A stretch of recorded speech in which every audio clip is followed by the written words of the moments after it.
자, 안녕하세요. 21과 입법부 구수령 시작하겠습니다.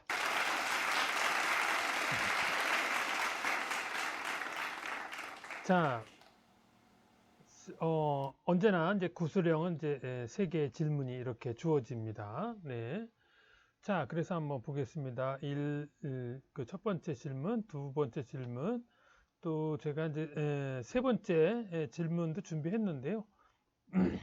이것도 만들다 보니까 제가 구술 시험 예상 문제가 이걸 만들면서 다음 시험을 준비하는 분들, 그러니까 이제 여기서 보면은 그 한국에 대한 것만 있지만 혹시 여러분들이 이렇게 세계 여러 나라 국민의 대표, 뭐 대통령이나 국회의원 선출하는 모습 세 나라를 소개해 보세요. 이런 것도 이제 시험 문제 예상해 볼 수 있거든요. 그래서 요것도 제가 이제 추가로 이렇게 이제 뒤에 준비해 놨습니다. 네, 앞으로 계속 시험을 보실 분들은 네, 요 끝까지 마지막까지 보시면 도움이 된다고 보겠습니다. 자, 다음 글을 읽고 아래 질문에 대답하여 봅시다. 국회의원은 국민의 대표로 뽑힌 사람들이다. 국민이 원하는 것은 무엇인지, 불편해하는 일은 없는지, 바꾸거나 새롭게 만들어야 할 법은 없는지를 고민한다. 국회의원이 될 수 있는 자격은 만 25세 이상이고 한번 뽑히면 4년 동안 일을 한다. 이후 선거에서 당선되면 몇 번이고 국회의원 일을 계속할 수 있다. 국회의원은 나라에 어떤 법이 필요한지 살펴서 법을 만들거나 고친다. 또한 정부가 맡은 일을 잘하고 있는지 감시하고 견제한다. 그리고 대통령이나 국무총리 등이 큰 잘못을 했을 때 자리에서 물러나도록 요구할 수 있다. 네. 자, 이 질문에 대답하여 봅시다. 이 문장을 잠깐 설명을 드리면은요. 네, 이제 한국에서는 국민이 직접 선거를 하죠. 네, 무슨 뭐 사회주의나 이제 뭐 공산권 이제 이런 나라들하고는 이제 다르죠. 네. 자, 그래서 국민이 이제 하는 일은 이제 원하는 것은 무엇인지 이제 불편하는 일은 없는지 뭐 이런 거를 이제 고민해요. 어떻게 보면 이제 정치가 서비스, 국민에 대한 서비스 뭐 이렇게 비교할 수도 있겠는데요. 그래서 이제 국회의원 될 수 있는 자격은 이제 25세. 네, 요즘에 뭐 20대 국회의원들이 이제 막 나오고 있어요. 네, 30대 초반 이러는데 국회의원들이. 자, 그래서 이후 이제 당선되면 뭐 계속 당선만 된다면 계속 할 수 있는 거죠. 네. 자, 그래서 중요한 게 이제 이거잖아요. 한국의 여러분들도 이제 정치에 대해서 조금 이제 책을 보신 분들은 이제 아시겠지만 뭐 그 한국의 대통령들이 다 그 이렇게 감옥에 그 형무소에 간 일이 많잖아요. 응? 예, 뭐죠? 그 감옥에 간 뭐 노태우, 전두환, 뭐 이명박, 박근혜 이런 대통령들이 다 감옥에 가고 멀쩡한 사람이 별로 없어요. 그러니까 이게 이제 한국에서는 이게 가능해요. 뭐 이게 가능하지 않은 나라도 있지만은 한국에서는 정말 이 국회의원들이 자리에서 물러나도록 하도록 요구하는 게 굉장히 막강한 힘을 가지고 있죠. 자, 그래서 자, 질문 보겠습니다.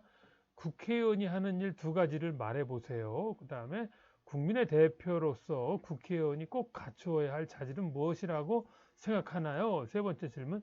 자신 고향 나라에서는 국민의 대표를 어떻게 선출하는지 말해 보세요. 자, 요 세 가지에 대한 질문. 자, 제가 만들었습니다. 좀 더 크게 해볼게요. 네. 자, 이렇게. 자, 첫 번째 질문. 국회의원이 하는 일 두 가지를 말해 보세요. 저는 이제 충분하게 세 가지를 준비했는데요. 나라에 어떤 법이 필요한지 살펴서 법을 만들거나 고친다. 이제 여기 있잖아요. 여기 이 부분에 만들거나 고친다. 네, 이 부분입니다. 그리고 이제 두 번째는 정부가 맡은 일을 잘하고 있는지 감시하고 견제한다. 네, 요 부분이 또 있고요. 네, 요 부분이 요 부분이 있고요. 그리고 하나 더 보자면은 이제 대통령이나 국무총리 등이 큰 잘못을 했을 때 자리에서 물러나도록 요구한다. 네, 아주 이 막강한 권한이죠. 그렇죠? 네, 이렇게 세 개가 이렇게 답을 했고요. 그다음 이제 두 번째 질문, 국민의 대표로서 국회의원이 꼭 갖춰야 할 자질은 무엇이라고 생각하나요? 그러니까 국민이요, 한국에서 투표를 할 때 어떤 사람은 뭐 도덕적인 걸 보는 사람도 있고 어떤 사람은 그냥 능력을 보는 사람도 있는데요.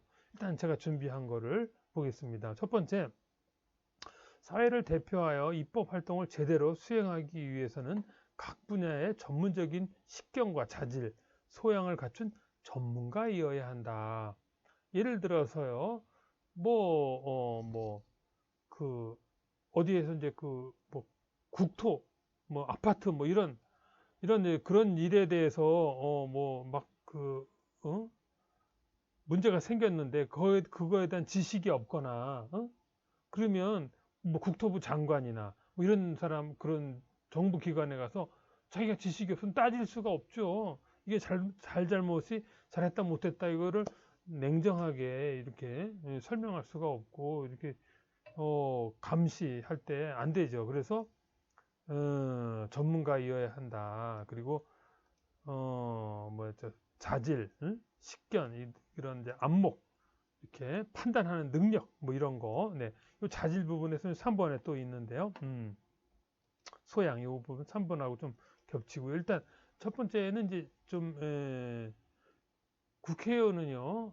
한 분야만 알아서 안 되죠. 전반적으로 경제, 사회, 뭐 보건, 의료, 환경 전반적으로 알아야 되죠. 그렇죠? 예, 그래서 전문가여야 돼요. 네, 아무나 하면 안 되죠. 그 다음에 두 번째는 봉사정신에 투철해야 한다. 국민을 위해서 희생하는 이런 봉사정신이 있어야 된단 말이죠. 그래서 국민의 의사를 수렴하고 대변할 수 있어야 한다. 자기 얘기를 하는 게 아니고 국민들이 필요로 하고 걱정하고 문제가 생긴 거를 듣고 그거를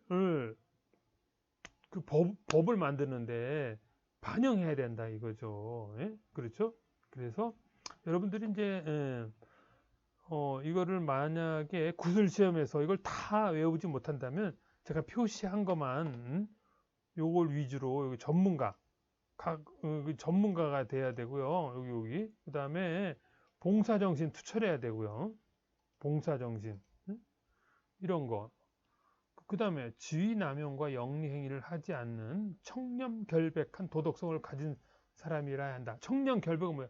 깨끗한 사람. 응?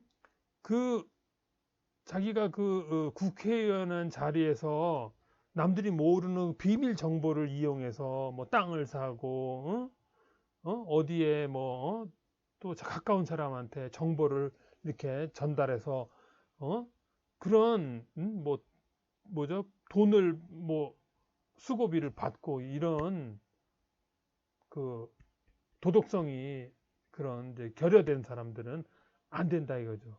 지위남용, 자기 지위를 함부로 행사하는 거예요. 좋은 데 써야 되는데 자기의 이익, 자기 주변 사람 돌보는 데 쓴다 이거죠. 영리행위,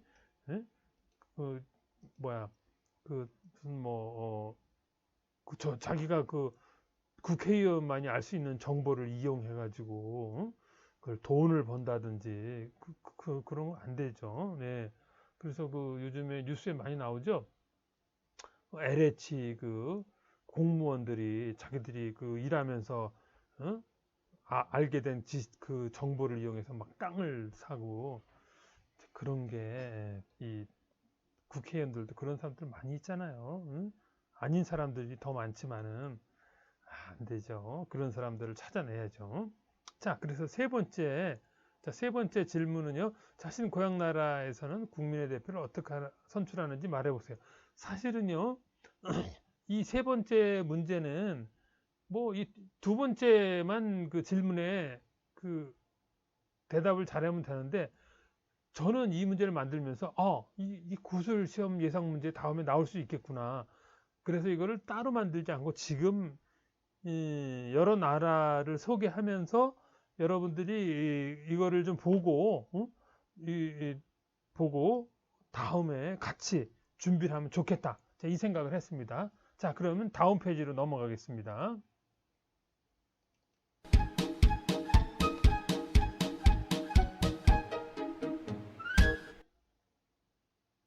자, 보세요. 자, 자신 고향 나라에서 국민의 대표를 어떻게 선출하는지 말해보세요. 그러니까 여러분들이 이제 이 부분 말고 또 다른 구술 시험에서 그 세 개를 소개해 보세요. 아니면 두 개. 그럴 때는 이제 자기 나라 이외에도 그 말할 수 있으면 좋겠죠. 그럼 자 보겠습니다. 여기서 제가 그 몇 개 하나 둘 셋 넷 다섯 여섯 미국까지 7개 나라를 조사해 봤습니다. 7개 나라를요.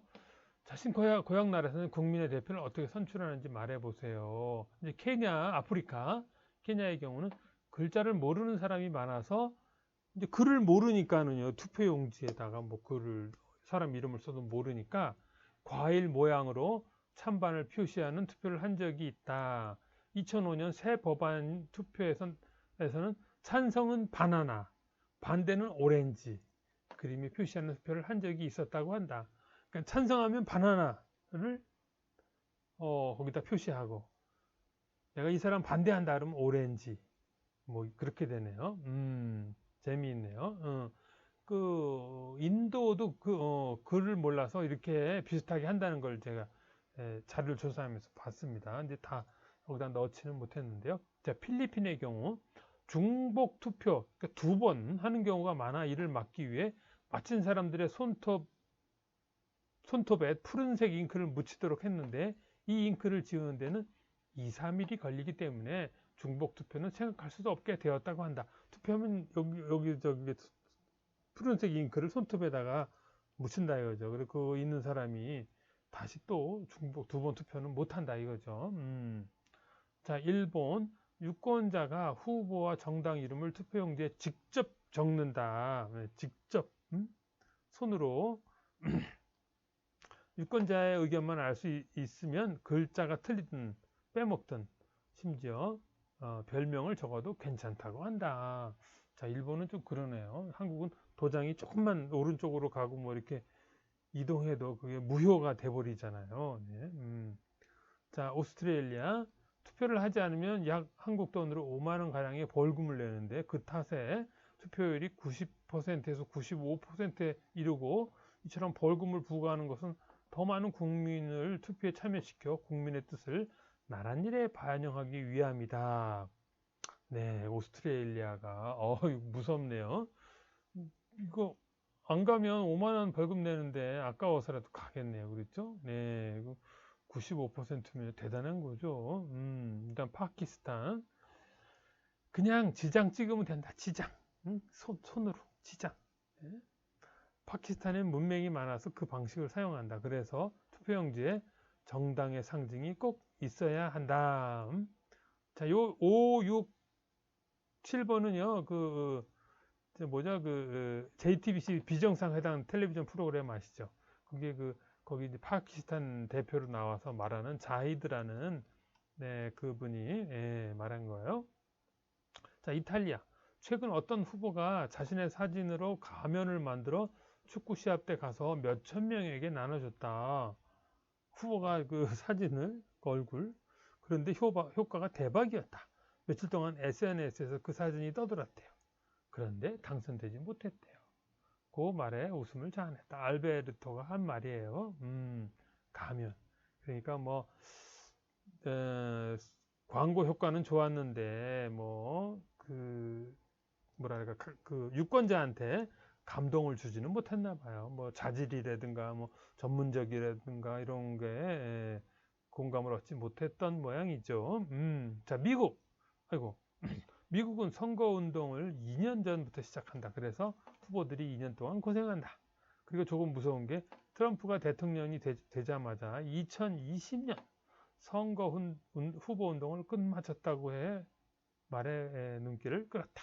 이제 마크라는 사람이 아유 오랫동안 하네요. 정말 돈도 많이 들어가고 힘들었겠네요. 자, 그래서 이제 다음 시간에는요, 장문형 어떤 분들이 이제 제가 이제 구독자 1000명이 넘어서 이제 광고가 나오니까 갑자기 막 싫어요 누르신 분들이 있더라고요. 좀 많이 양해 부탁드립니다. 만약에 이제 광고를 안 하면 뭐 유튜브 하는 재미가 없어지겠죠. 이렇게 열심히 못 하겠죠. 그러니까 여러분도 그 점 양해 부탁드리고요. 좀 이런 강의 보는데 좀 불편하시더라도 광고 때문에 불편하시더라도 양해 부탁드리겠습니다. 자, 그럼 다음 시간에 뵙겠습니다.